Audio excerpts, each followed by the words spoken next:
All right, everybody, welcome to this interview together with this guy that I've been wanting to get for a long time, right? Mr. Max Cole, right? I think it's a huge story, right? And it's super inspirational for me, man, and a lot of people that I know follow him. So yeah, Max, before we start the interview, we want to do a quick introduction of yourself, right? What you do before we begin the rest of today's exciting session, man. Got it. Yeah. Firstly, thanks for having me on. I'm really not that cool, first of all, just to share. All right. So, yeah, my name is Max. So, what happens is I started actually sharing my thoughts about investments and more about the things that I invest in and about, like, would say, wealth and money making on Twitter. Personally, I come from the seminar and the personal development space. So, actually, my full time job, I am a speaker and a trainer and a marketer by profession. And of course, I think very lucky to over the years have been able to learn how to save and of course be frugal and then invest my money to actually achieve my own version of financial freedom. I hope to inspire more people just to actually reach your own version of financial freedom as well. So yes, thanks for having me on, Mark. Appreciate it. Yeah, my pleasure. I think it's going to be exciting because I think a lot of people could benefit from your perspectives and insights, right? And Twitter Yep. is like you have been sharing so much wonderful stuff over on Twitter. But I guess the first question is, what made you get started in the whole world of personal finance, right? Investing wealth in the first place, man. And I ultimately, I guess the question is, what made you have the even start the desire to achieve that 1 million, right? By the age of 29, in the first place, man. In Singapore, is a huge thing. So just share a little bit about where did that desire, that fire get started for you?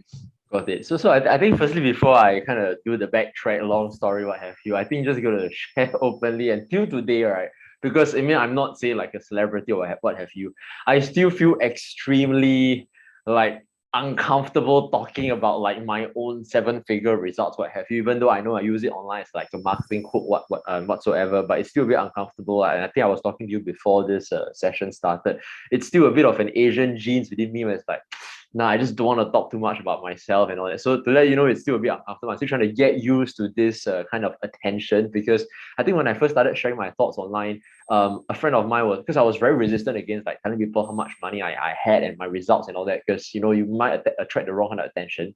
And he said to me, "Since Max, you're going to attract a lot of people who hate the shit out of you and people who get inspired by you." And so I thought to myself, you know, like if I could just inspire more people to reach their own version of financial freedom, and it may not be like a million or what, for some people, maybe it's more, some people, maybe it's less. But at least I think that could be pretty meaningful because I think I don't just want to die like on my gravestone, like, okay, here died like a person who hit how much by what age, but then it's like insignificant, right? So that was I think why I started. So yeah, anyway, to how I actually started on this whole, I would say personal growth and development rabbit hole to answer your question. It's quite a cheesy answer, but I was a young, I would say 16, 17-year-old boy, and I really, really got very inspired by two people, which I really give a lot of credit to. If not for these two people, I wouldn't even have planted these seeds of like personal growth and all. Number one, Adam Khoo.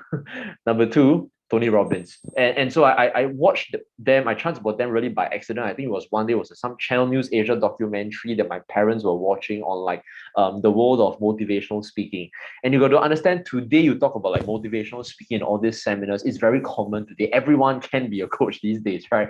But back then it was like I think 2006. I was like Sec 4 when I first watched the documentary. It was so this idea of being a motivational speaker or like a coach or a trainer is very, very new.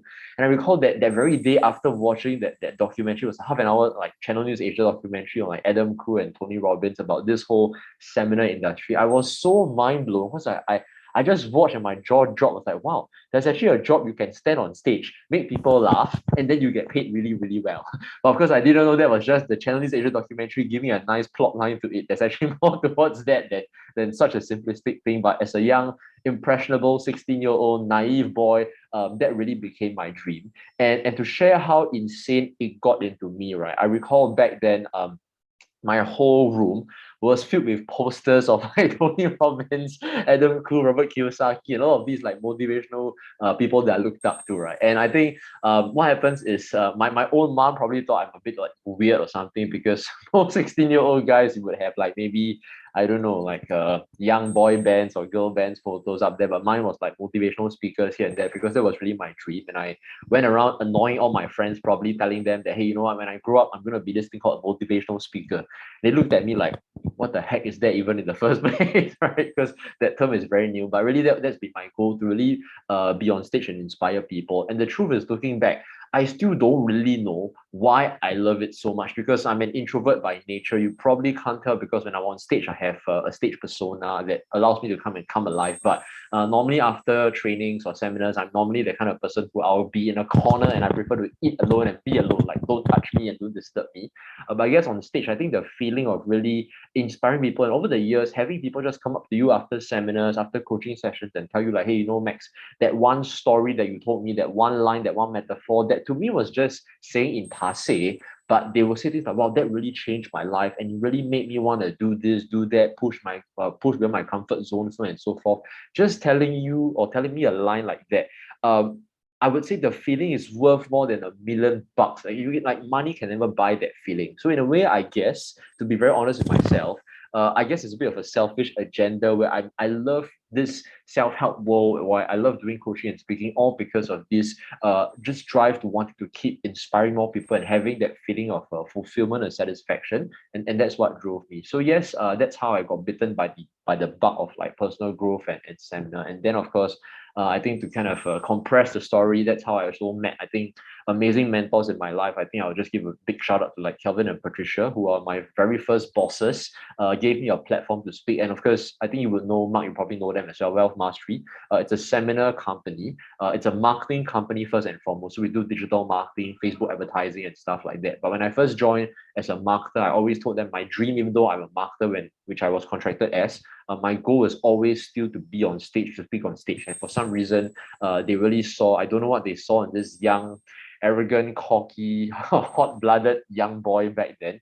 But they gave me a shot, to speak on stages. And then from there, I started to hone the chops and then got good at it. And I guess that's how I really started going into this whole self-help space. So to be upfront, I don't just speak on stage, but I myself attend a lot of seminars. And I guess the feeling that keeps me wanting to go back on stage and to even learn more about this whole world of self-help is because I'm always on stage teaching people, trying to motivate or inspire them, if there's even such a thing. And so myself, that's how I constantly keep myself motivated by attending a lot of courses and seminars on my own as well. So yes, I am a self-proclaimed like a seminar junkie, if that exists. Yeah, I relate to that as well, man. I still love growth. I still love going to attend programs, keep me inspired, keep me driven, right? But I love what you mentioned when you said that when you first joined as a marketer, right? Even though it wasn't like your dream role, but you knew that it was like a road for you to get to a bigger stage. And I love that you declared it, right, to your bosses, right? So they're like, okay, right, I understand that Max wants to be a speaker, but that also creates opportunities, right, for you to actually get there down the road. So I freaking love that, because a lot of people tend to think very direct, which is that if I want to be a speaker, let me get to a role where I can be a speaker immediately. But for you, you took the wrong route. You took in a way to add value first, right, through your role, whatever you can, and then you moved up slowly from there.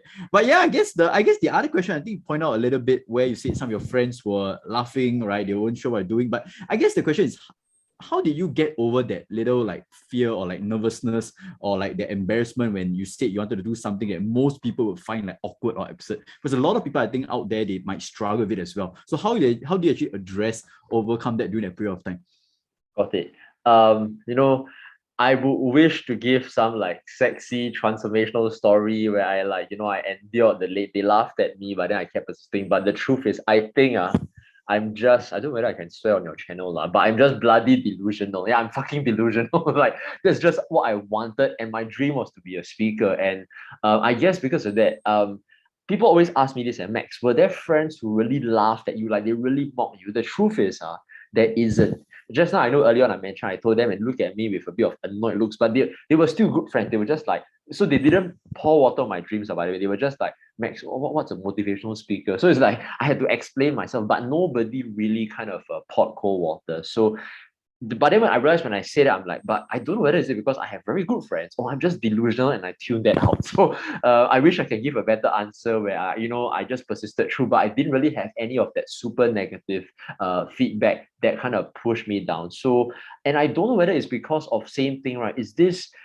love for wanting to be on stage? Okay, I think to give some backstory, before I started speaking on stage, right, I was actually doing coaching for quite a few youth camps as well. So a lot of coaching for kids in Singapore, mainly kids and teenagers, aged between like 12 to about 16 years old. And what happens is when I did like such coaching camps, a lot of these kids, some of them come from, I would say, more underprivileged backgrounds. In Singapore, this group is called the Youth at Risk. And I guess the seed was planted during one of the coaching camps I was doing when there was this young boy, and I still recall this moment. Thanks for actually digging deeper because I totally forgot this. And after like a coaching camp, during this coaching camp, I really kind of, so it's those kind of camps where you really sit down with the kids, you play games, there's high elements and all these kinds of other stuff, and then there's moments for reflection and for group activity, get to know them and then find out their deepest pains and really get to connect with them and then try and inspire them and a little bit plant a seed. There was this young boy that was super rebellious, extremely a-hole, typical 12, 13-year-old boy who like caused a lot of trouble. And I recall during the camp, I just gave him a piece of my mind because when I was younger, I was kind of a-hole myself as well. And back then I think it was like 18, 19. I kind of gave him a piece of my mind. And then I recall on the 5th day of the camp, which was like the graduation day, when the camp ended, he came up to me and I thought he was going to probably like just point the middle finger or scold me the effort because I was damn tough on him. He came up to me and said, Max, just want you to know, and he said it in a more kiddie voice, not so mature like Max. Just want you to know, during these 5 days, you were like my father to me.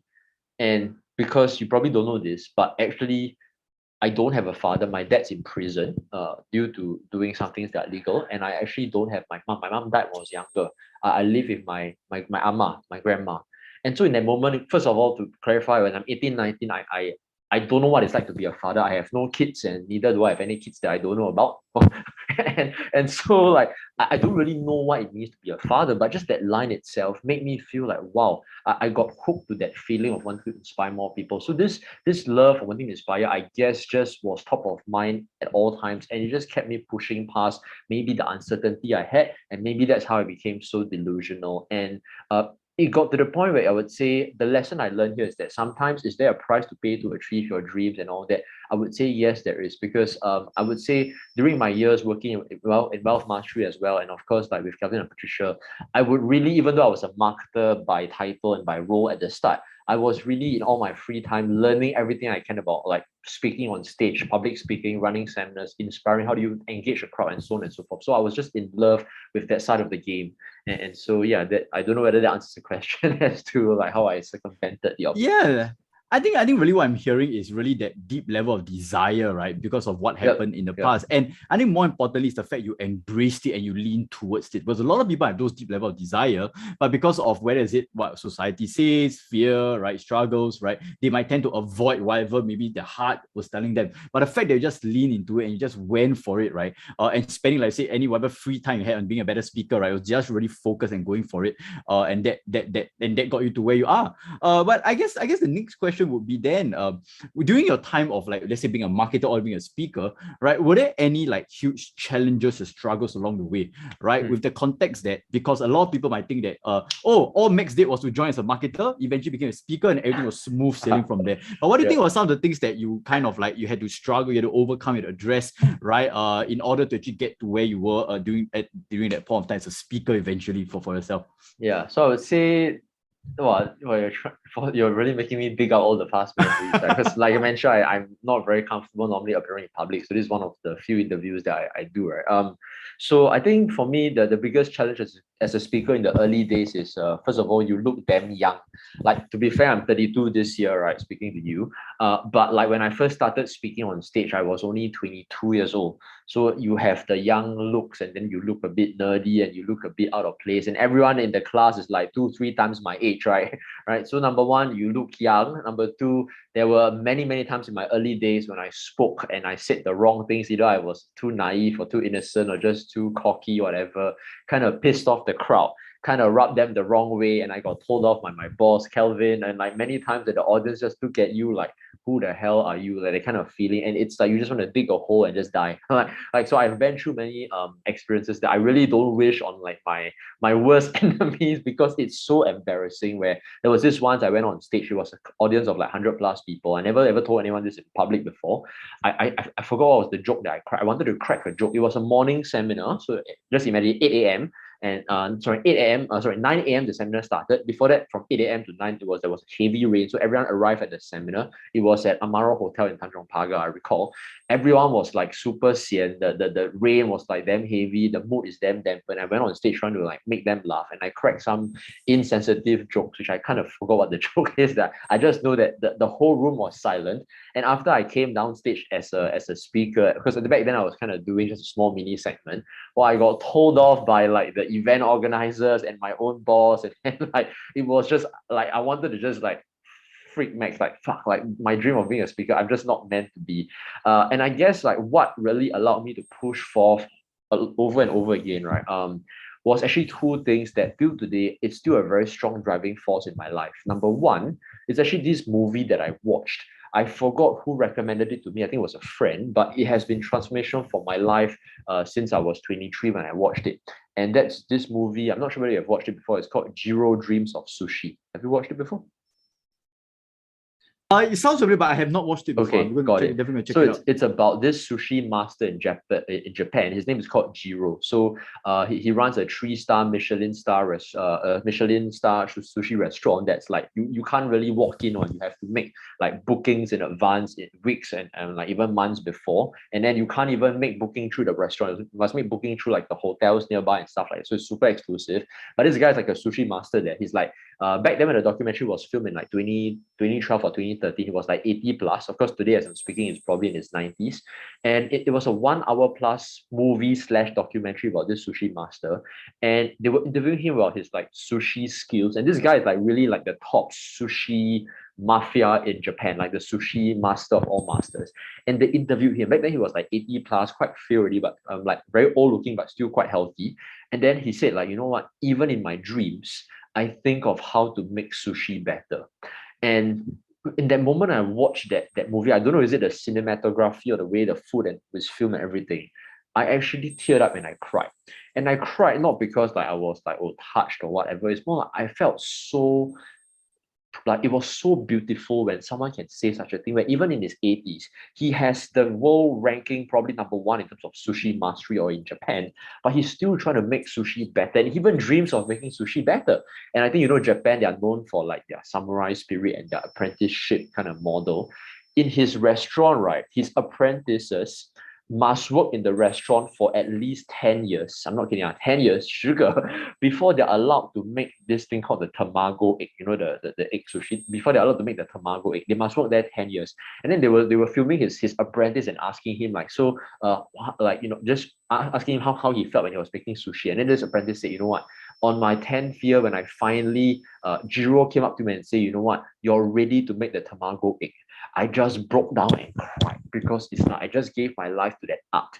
And this had a big shift in my mind because it planted in me one big seed. And that is, in life, a lot of things can be achieved. Of course, not all, I believe, but a lot of things can be achieved if you think like a craftsman. So I think, to narrow it down, the biggest takeaway for me then was, and I was very lucky to chance upon this in my early years of speaking, because there's actually a lot of synergies if you realize, right? And that is to adopt the craftsman mentality in my speaking craft. So I would say, to caveat this or put an asterisk there, I would say this is more applicable for certain skills or certain roles, right? Like I believe maybe I was lucky because I'm an employee and I have a certain skill that I'm good at. But I believe as an entrepreneur, you guys, maybe it's better to be generalist. It's better to know a lot about many different things, but not exactly very deep. Like, you know, they call the T-shape, the T-shape kind of skill, right? So, but for me, I was an employee. So I went down really deep the craftsman mentality. And it was pretty insane, like I told you, right? When I would eat, breathe, live, sleep, speaking seminars. By that, I mean like my free time, I watch like videos of like Barack Obama speaking to see the way he uses his gestures. I watch the classic like 2007 iconic Apple keynote where Steve Jobs unveiled the iPhone. You know, the one where he did you get like an iPod, an internet communication device, and a phone. Then he repeats the same thing just to see how he paces the audience. I watched like freaking ton of like stand-up comedy in Singapore. I think I watched almost every Kumar video you can find on the internet. Right, I would attend like wedding dinners, even though I hate wedding dinners because I'm not a social animal, just to see how the wedding MCs engage the crowd, so I could learn how to engage the audience beyond just speaking, but really learning how to like find class clowns and engage the audience, play games. So I would do all these things to kind of hone that craft, all thanks to that one movie that I watched, which is really Jiro Dreams of Sushi, to really think like a sushi master, or think like a craftsman.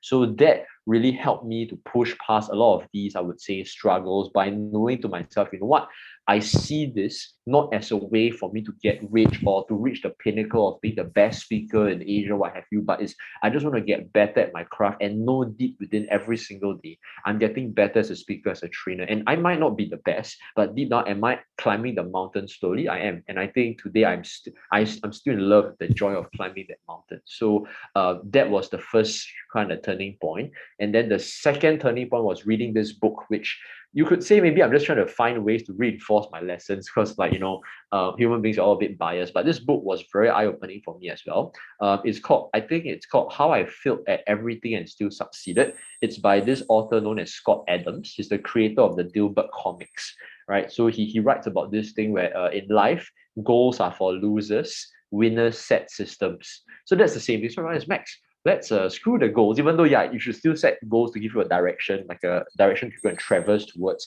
But the main thing is after you set the goal, forget it and focus on the day in, day out repetitions / quote unquote systems that actually very aligns with my craftsman mentality. So once again, I think the caveat is that because I was an employee, I didn't need to be super generalist because of the fact that I'm not exactly an entrepreneur. So I could go deep into that skill, and that I would say added a lot of value for my own seminars that I did for the company. And that allowed me to kind of push past all those obstacles because I was really just playing a game with myself. And it was really fun. Like every day was just waking up trying to be a better speaker, better speaker, better speaker.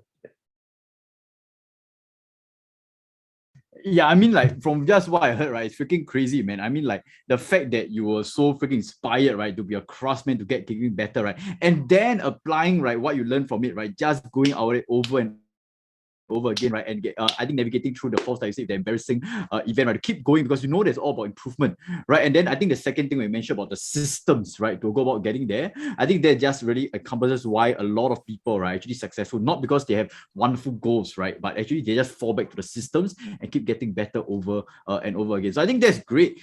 On an emotion, just a quick one before I go to the next question, right? So like, what were some of the, besides the fact that, okay, right, I'm a craftsman, I got to keep getting better, right? But let's say there was such emotional struggles where people, like you said, told you off, right? The hotel staff was just giving you a hard time after that happened, right? Like emotionally, what's some of the conversation that happened wherever you face such struggles, right? Besides the fact that shit, I got to be a craftsman, I got to keep going. But how did you handle that emotional, like, should I give up, right? Are there things that came to you, or it was never a question for you at the end of the day? Oh, have lah for sure. Of course, you wanna, like, so you started questioning, or I started questioning myself, like, is speaking made for me?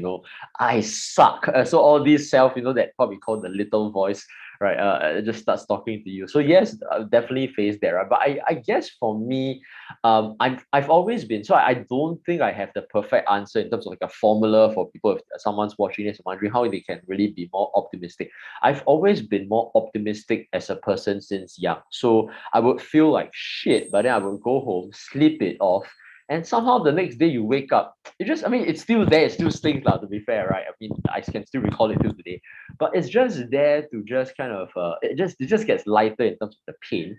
And I always tell people this, and that is, maybe this could help a little bit.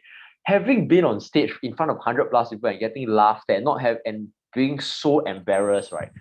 Nothing else in life can scare you, man. Like, you're freaking hardened, like you walk through fire. And which is why today I always tell people this, like, running seminars to me these days, it's like on Zoom, someone, it's like easy peasy. It's because, and I'm not saying this because like I'm a good speaker or great speaker, but it's more like easy peasy in terms of like the fear is very, very like reduced because I've already been through the worst. So I think a lot of times when you're going through all these hardships and all these pain, and like at that moment in time, I guess just a way to think about it is this is actually a story for you to tell in future, or in a podcast like this, or an interview like this, or it's just a way for you to serve as a reference point. Because I can tell you that was not the only pain point I experienced. But over the years, sometimes when I did seminars, when I don't get the best feedback, I will always refer back to that point at Amara Hotel when I did so badly. I'm like, this is nothing compared to that. Then I'll just like smile to myself and I carry on another day. So yes, I guess it's a bit of my personality of naturally being more optimistic and then sleeping it off, and of course having a very strong reference point that helps. So I guess it's the way I angle and view this perspective. Yeah, I think it's a very powerful reframe, right? Like really like like if I could go through this right now, imagine like everything else will seem easier, or like it'll be something you laugh at, right? Because of what you have gone through in the past. So I freaking love that reframe. Yeah. So I guess next question. So I think we'll go. I think it's great to learn a bit of stories, but let's go to something a little bit maybe more strategy or tactical when it comes to finance, right? So I guess when it comes to personal finance, say saving like your first $100,000, right, or being financially free by 30, right? Like, what do you think are some of the biggest mistakes most people you see around you, right? Whether is it your past seminar participants, the friends around you, the people they observe on social media, what do you think are some of the biggest mistakes or misconceptions people have when it comes to something like saving first 100,000, right, in by 30? Like, you share a little bit about your perspectives on that? Yeah.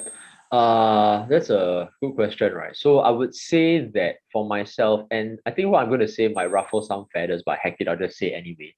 To a lot of people, and I learned this from this. I've always felt this way a little bit on my own, but I think this author said it better than me, and so I'll just give him full credit for it. It's this well-known financial writer known as Morgan Housel, which I'm sure you definitely know as well. And Morgan Housel said it best in a sense where most people becoming a millionaire to them means spending $1 million. Let me repeat that. To most people, the idea of becoming a millionaire to them means spending $1 million or taking the million to go buy something like a car, what have you. And that's also why they will likely never ever reach that goal. You will evade them, or unless of course they strike lottery or they chance upon some, or they work in a tech company and they get some IPO, whatever. But it's going to be quite rare because the problem is that their spending habits just get the better of them. So we're going to go down into a bit more fundamental in the sense where I feel like what's most misperceived about like financial status or achievements is that the idea of accumulation shouldn't. So I think you can see everything ties back is somehow I bring this craftsman mentality to everything, right? The idea of becoming like a billionaire or achieving whatever figure, right? While it's a good goal to have, it shouldn't be the main goal that you strive for. So I'm going to be philosophical here. Like for me, I can share with an example. I really enjoy the process of investing. Like to me, investing is just a way for me to actually experience two things. Number one, just have my curiosities be like that feeling of curiosity be able to be fulfilled when I learn something about a business, about industry that I never knew. That little kind of mini high that you experience, right? Reading an annual report, right? Or like a 10K of a business that you didn't really understand, and now you understand. That feeling is just so amazing. And number two, it's just like the experience of knowing that, you know what, your money is being invested by good entrepreneurs, and through that process learning about how different entrepreneurs think. So it's more like a learning process for me in investing. So I think to answer that question, I think the biggest misconception, at least in my opinion, is that if you're trying to achieve wealth for wealth's sake, you could still maybe get there because desire is important, don't get me wrong. But if that's the only reason you want to achieve wealth, to spend the money or what have you, it might take you a longer time to achieve that because you're always going to feel like you're doing that for the sake of something else. So it's just a means to an end, right? Whereas if the whatever you're doing, whether it's investing, learning about businesses, learning about different CEOs of companies, or whether it's you working at your craft, it can be anything. It doesn't have to be public speaking. In my opinion, in my example, it was that is just a way for you to really just enjoy the process. Then naturally the results will come. So I think the biggest misconception people have about trying to achieve financial goals is that that is the means to an end. To me, that isn't really the case. That's number one. And secondly, this is something that may be a bit more unpopular, and that is, I think, the friends you surround yourself with matter a lot. And number one, if you're always in an environment, which I always give advice to my younger juniors, and that is like, if let's say like you're always trying to let's say hang out with people who are always like spending a lot of money.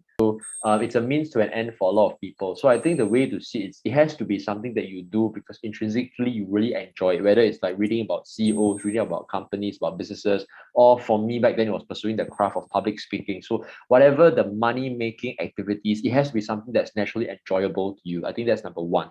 Number two, and that is this is where I think it gets very unpopular. I think the friends that you hang out with around matter a lot, right? And this is where I think a lot of younger juniors have asked me, Max, How can I start growing my wealth and so on and so forth? And I always say, you know what, choose your friends wisely, because the environment around you will definitely affect your appetite, your hunger, or your desire for lavishness or luxury or what have you. So I'm not saying to go dump all your friends, but I always tell people this: if your environment is in a place where every single weekend you need to go out, you need to enjoy, you must eat in bars or clubs or restaurants or what have you, you're always going to have wealth evade you, because your level of desire for lavishness and for luxury, not saying it's wrong, is going to be a bit more excessive than what you need at any point in time. And I know some people say it's the reverse. Some people like to say, but Max, when I hang around all these people, I feel the hunger and the desire. I think that's true. If it works for you, great. But I think from my observation, what I observe in most cases is your environment actually affects your spending appetite and your hunger, and that prevents you from being able to save, which then subsequently affects your investing ability. So for me, I would say I chose the circle of friends I hang out with a lot more wisely in my earlier years, and that is my earlier years as in, like, because of course as I grew older, sometimes in business, due to the need to network, we just have friends who are a bit more, maybe have a lot more wealth to spend as well. So in that case, at least I'm mature enough to understand that. But from a young impressionable age, I was more cautious about who I spend time with, because that would affect how I perceive money and how I used money. Yeah. Yeah, I think when you talk about hanging out, the environment, right, with the friends, right, I think more importantly, I think, which is what you said, sometimes for some people, hanging out with those people who spend a lot might cause a high hunger. But most people, from what I observe, right, is that if you just continue spend time with people who just continue spend money, right, excessively, right, just going for bars, expensive stuff, right, then it might be a bit of a struggle, right, at the end of the day. So I think it really depends on what works for you. But more importantly, right, I think the point you mentioned is that environment is extremely important, right? That can really make or break some of your financial goals. What you mentioned about enjoy what I do, I think that's a damn powerful tip that a lot of people tend to think that success is about just hustling, right? Doing the unsexy stuff, yes, right? But if you don't like what you do, you don't see the purpose, right, behind it, right, it can be a very painful process as well. So I think those are two wonderful strategies to get there. All right, so I think moving on to the next question next, right, which is like you mentioned, you were in the seminar space, right? You're in the self-education space.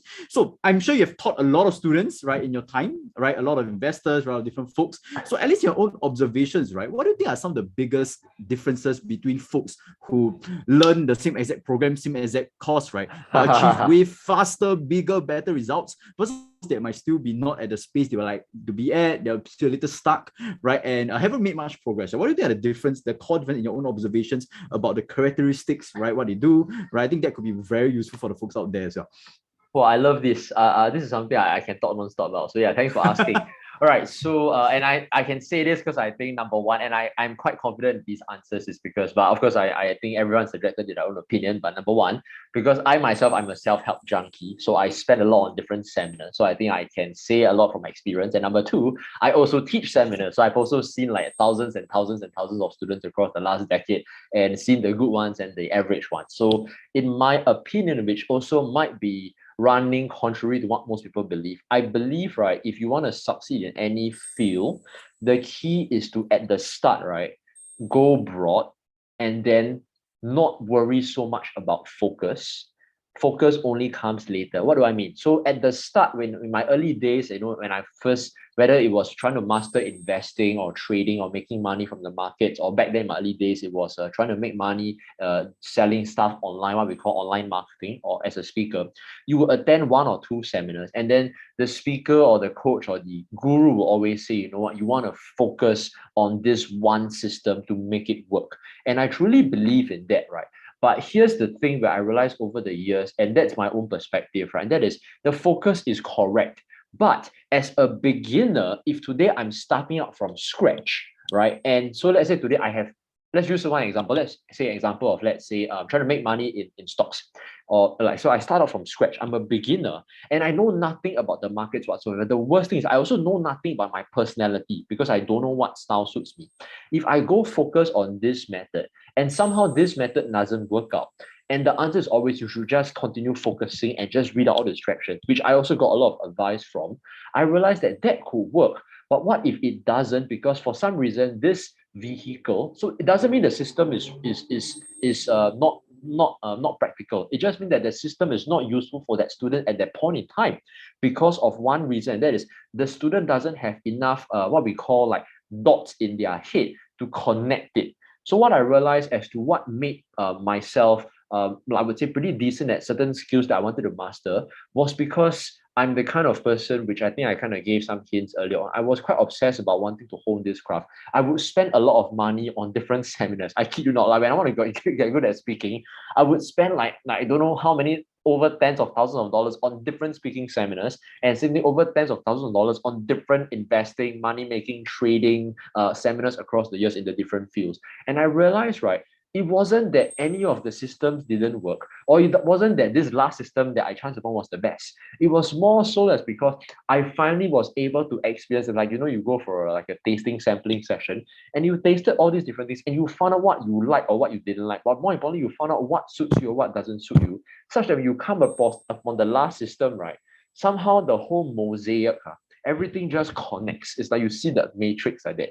And that's when one thing I learned today, and I apply this in any new field that I want to master. At the start, right, I would go broad. So, and the unfortunate thing is, yes, you have to probably attend a few different programs, a few different styles, a few different vehicles, instead of focusing on that one thing first. And then through that, as you understand your personality and what suits you, then you go and focus on that thing. So I just put this in a practical example so that there's a bit more tangible direction to it. So let's use like making money in the markets, for example.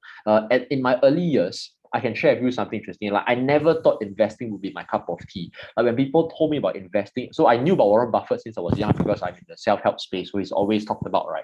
And I knew about this thing called growth investing or like value investing, what have you. But I know it sounds very stupid because this is, I'm talking all about it and I love it. I always look down and I insulted. I'm like, you want to make money from 20% a year when that trader can make 60% a year? Why do I want to waste time on value investing? Pooey. Right? So that was me. And because all along I knew my character, I was a lot more, I would say, when I was younger and maybe till today, I love the action and the momentum, and I love things that's a lot more, I would say, hot and heat, right? So I thought to myself, yeah, trading is the thing for me. Look at price action, the charts go up, go down, not even 4 hour time frame, like a like a 1 hour time frame kind of stuff. You look at, or sometimes even less than that, because it's exciting, what, right? And I thought I knew my personality. So I attended a lot of trading courses. I learned like technical analysis, price action, and same thing. I'm not saying that these courses are bad, but they were bad for me at the time because I thought I knew who I was, but it didn't work. So long story short, after doing trading, thankfully I didn't lose much money, but I also didn't make much money. And I was then pissed off because, like, first of all, I have a full-time job. Even with a full-time job, at night I must still go monitor the 1 hour charts, because 1 hour charts really got to monitor, right? And I'm like, what the heck? Like, it's supposed to be fun. Why is it not fun? So then I started attending a lot of different courses, started going even to attend like property workshops, because I thought to myself, okay, maybe this whole making money from markets is nonsense for me. Let me just go and try and maybe learn about how to invest in more like tangible things that I can touch and feel property. And I also realized that after learning property investing, I didn't dare to invest in property because it was like, shit, if I put in everything all in one because it's property, right?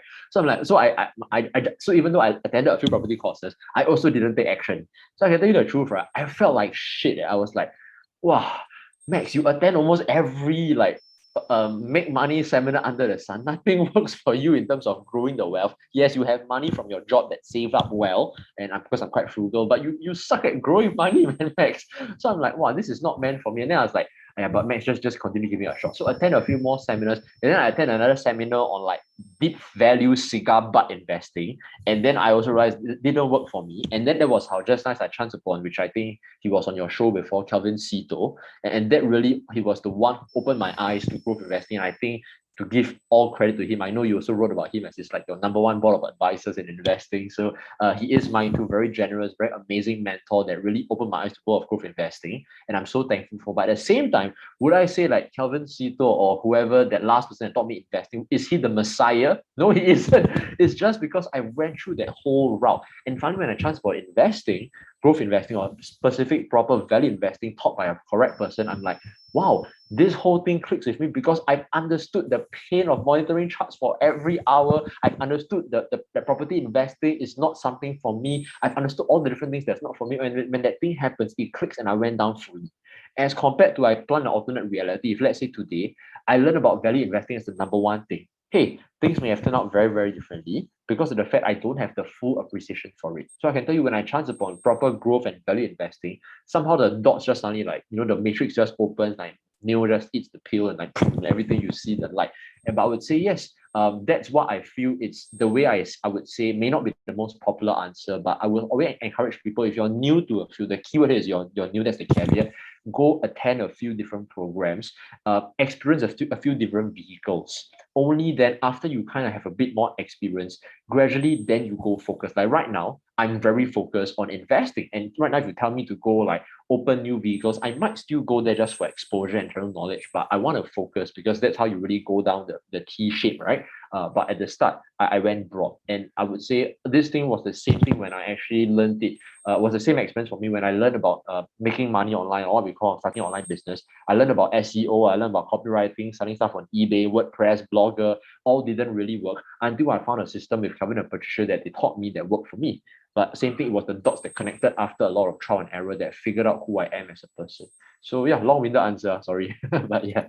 Yeah, but no, I love that because usually I tend to go deeper, like how do you do it? But I think you made it very clear, right? Which is go for multiple, whether it's workshops, programs, right? Just going to get a taste of it first before you, what I call, like, find that clarity of what really works for you, and then you go deep about it. I think a lot of people like to jump on the next hot thing, right? The next sexy thing, the next highly marketed thing, right? And then what happens is they go for it, they spend like 10,000, 20, $30,000, right? And they spend a lot of the time on it, realize that, oh shit, not for them, it's a huge waste. But from your perspective, is hey, find out what works for you, get clarity of what works for you first, and then you go deep on it, right? So I think that's a very powerful perspective, which is not very common, right? I don't think a lot of people do talk about that because everybody like to market theirs as the next hot thing, right? But I love the fact that you talk a lot about alignment and clarity, right? Before that happens as well.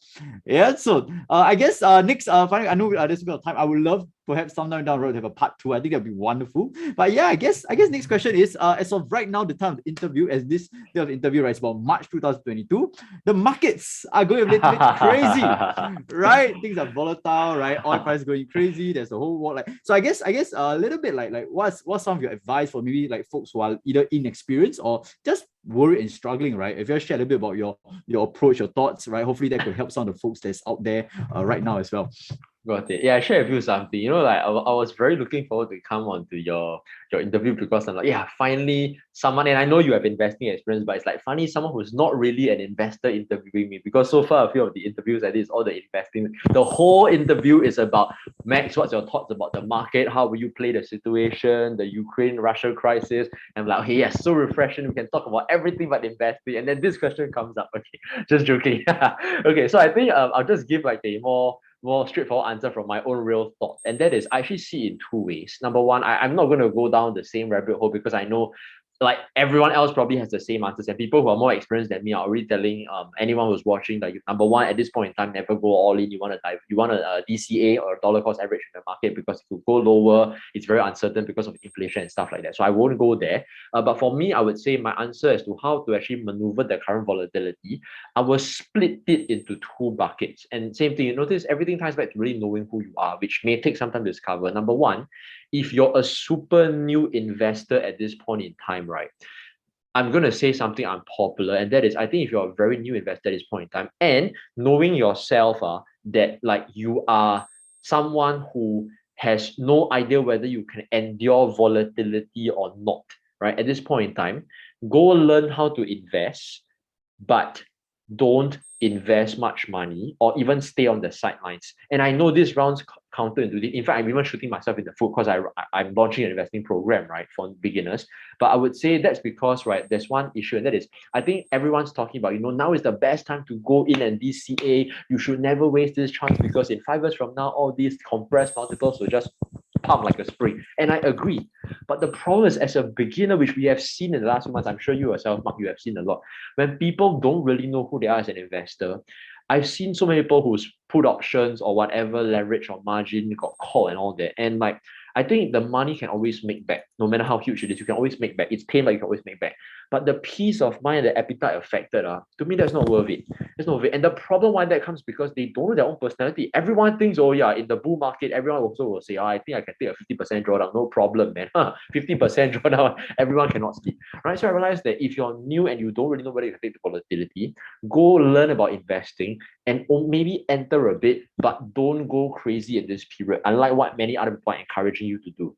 Versus if let's say you're an investor who maybe you're also not exactly very experienced, but you have some understanding of volatility because you already experienced a bit yourself right now already. So you kind of have a good feel of your own pain threshold. Okay, then go the conventional advice right now, which is the good one, which is then DCA the market, because people say DCA up now, which is a very good strategy because you don't know how low it can go given the uncertainty. So then do that. So this is very, I would say, maybe not the most popular as well, but I would say if you're very, very new and you don't know who you are, stay on the sidelines and just learn to understand yourself a bit better first. And maybe enter a bit so you can learn in this period. But I would say why I encourage, if you can, maybe just stay on the sidelines first is because of the fact that you really don't know whether you can take this kind of low or not, right? So if it goes down too low and it scars you, to me that's even worse because it prevents you from ever investing. I learned this from this well-known Motley Fool writer. His name is called Tom Engel. I think he's retired already. He's a very well-known investor in Motley Fool. I think he's about 70, 80, so he's retired, but he's an amazing investor.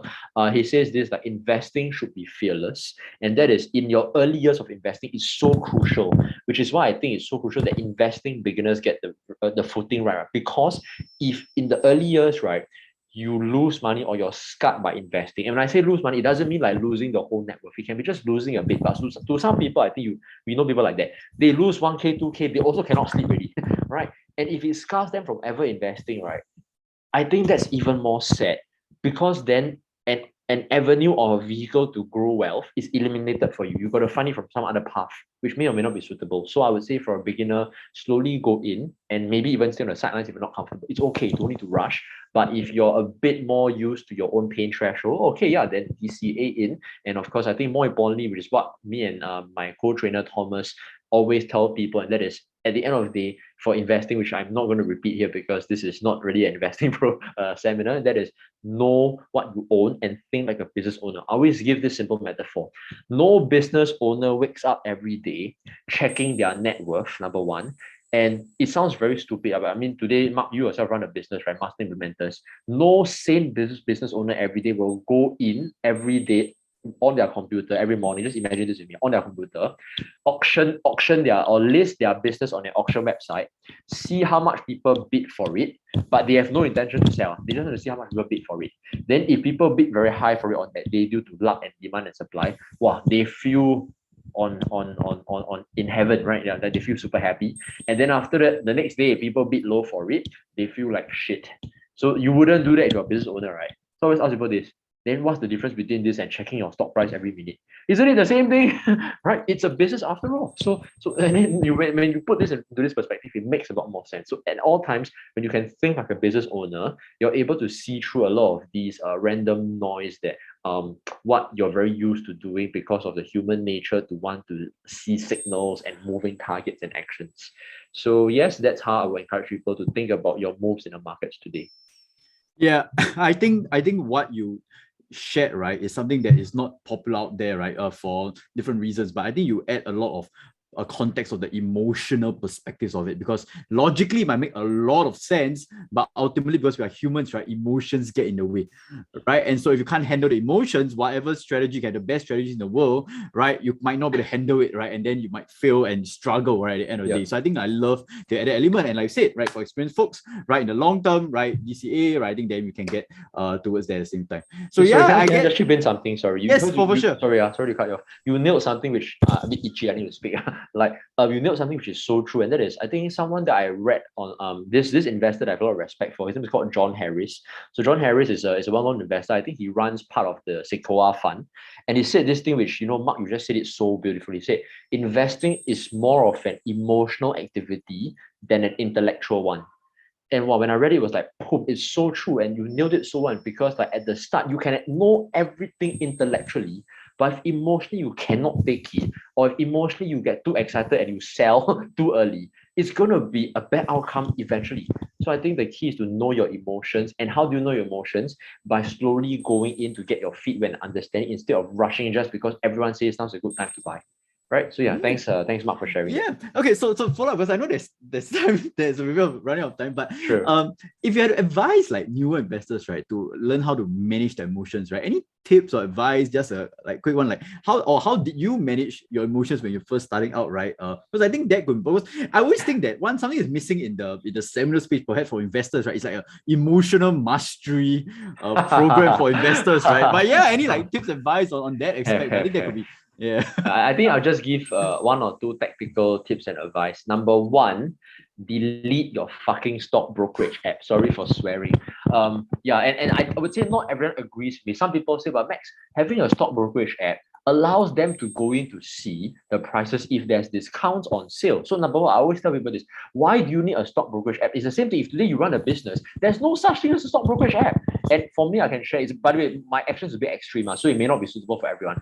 I delete it because I know having the app there forces a call to action for me to go in and check it, right? That's number one. And number two, I want to create because interactive brokers, I presume, use the same app, right? Or I would say most apps.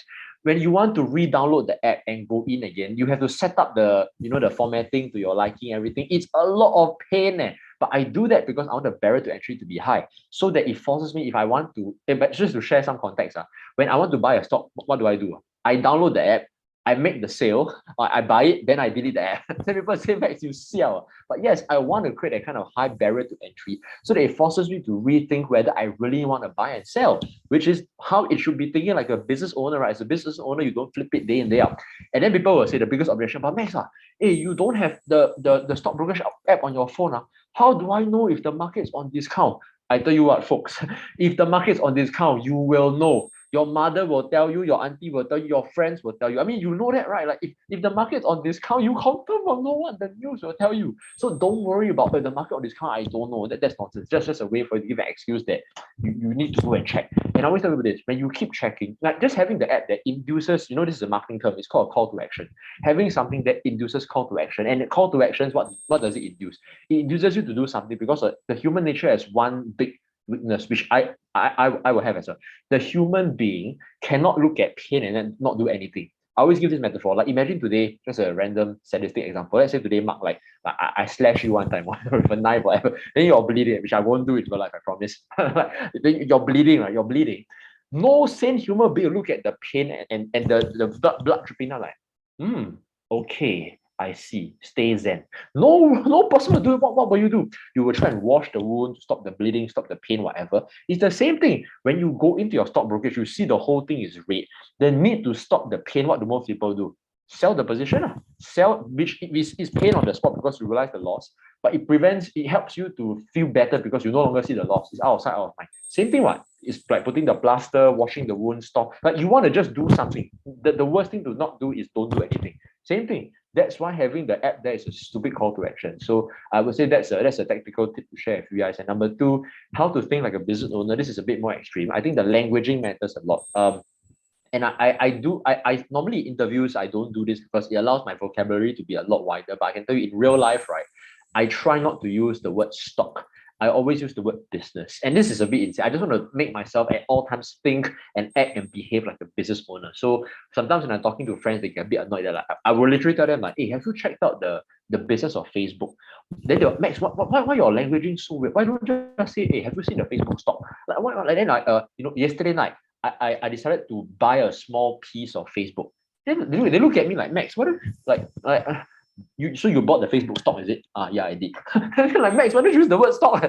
That's because I don't want to use the word stock. I want to use the word business because I want to buy a participation in a piece of the business. So I'm trying to at all times think and act like a business owner, if that helps, to really make my long-term trajectory as an owner, as an investor, a lot more long-term. So yeah, those are two minor tips to kind of do some paradigm shifts if it helps psychologically. Yeah, I think those are super powerful hacks, right? In terms of like managing your emotions, right? I think number one, what I did is just basically optimize your environment. It made it so freaking difficult for you to make like emotional, like off the cuff decisions, right? Impulsive decisions. And number two, right? I don't know if it was something that you got it from reading the book, but I think Tony Robbins, I think the first book, Awaken the Giant Within, right? Talk about the power of your words, right? Yeah. So by the fact that you stop using the word stocks, right? You're treating it as a business, and then you can have a much longer term perspective as well. Myself, I freaking love it. I think it's something that I'll definitely share with a lot of folks. Right? But things are this will be part of my future imaginary emotional Shunani Mastery. Nice. Nice. So yeah, I guess lastly, I think thanks so much for your time, Max. I think you had a great insights, right? All the way from your story, from the mindset, right? Actual strategies for the finances, all the way